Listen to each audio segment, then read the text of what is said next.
Hello, I'm Joanna Hall and I'm Marie Claire's fitness guru, and this is all about your essential exercises for every single body part.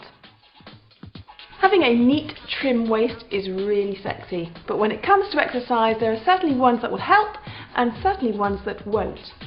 The waist is actually made up of the oblique muscles. You have the external obliques which lie on the diagonal, and you have the internal obliques which actually lie more on an up and down fashion.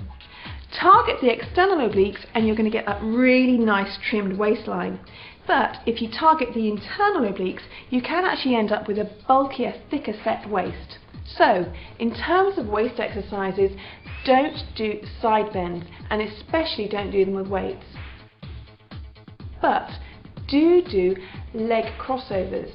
Start lying flat on the floor. Make sure you pull the abdominals in really tight to begin with. And the feet need to be far enough away from the bottom so that your big toe is just starting to come off the floor. What you need to do now is reach gently across with one arm, so you reach beyond your knee. At the same time as you lift, think about lifting the small foot off the floor and lower it down.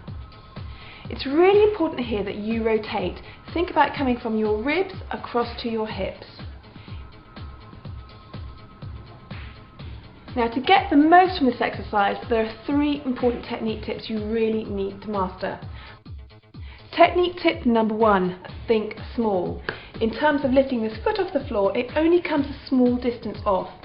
Anything larger and you're actually engaging the leg muscle and not the lower part of the obliques.